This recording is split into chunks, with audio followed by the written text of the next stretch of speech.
What's up guys, I got a brand new video for you today, and if you look over here to my left, you can see the Crane 2, except the Crane 2 is tricked out. It has all the accessories on it, and if you look at the title of this video, then you know we're going to talk about all the accessories for the Crane 2, and I thought that this video would be really important to bring to you guys because I already made a review on the Crane 2, and if you haven't seen that, check that out up here, and it's crazy, it's one of my highest viewed videos, so thanks for watching if you have watched it. But the Crane 2 is actually one of my main single-handed gimbals that I use over all the other gimbals that I use, and adding the dual handles to it made it even better for me, and I'll talk about that in a bit, but let's get into the video and start talking about some of these accessories. So we're going to be looking at 4 different accessories: the dual handlebar grip, the extension mounting ring, the servo follow focus, as well as the motion sensor remote. But first, let's look at the dual handlebar grip. So you're going to get the main bar. It has a locking section with the center sleeve. You're going to pull the plastic sleeve out, slide that up the handle of the Crane 2 until it hits the ribbed area.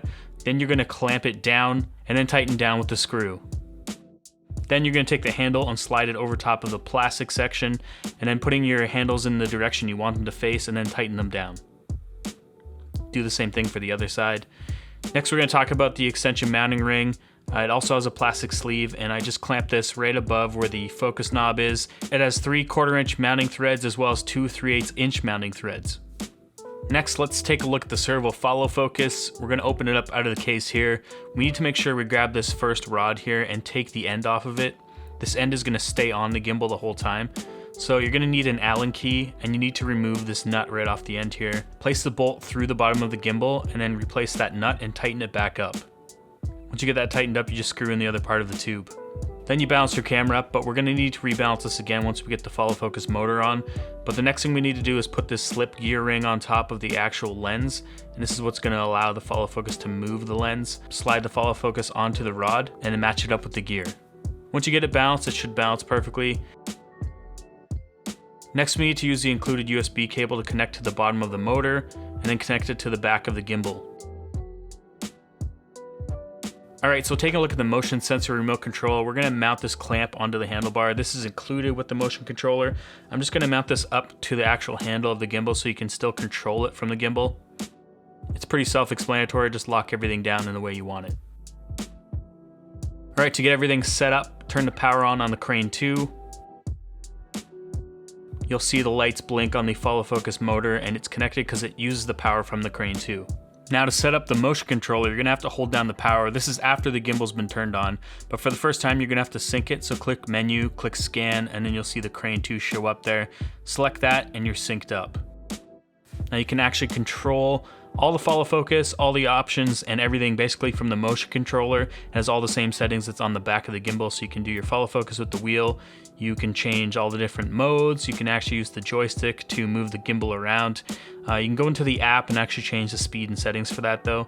One other thing I'd like to mention is that the motion controller actually has a built-in battery, and that can last up to 25 hours, which is pretty cool. So since this is a motion controller, all you have to do is hold down the G mode button, and it'll actually mimic all the movements that you do. So if you want to pan left or right, it just kind of does it wirelessly, which is pretty cool.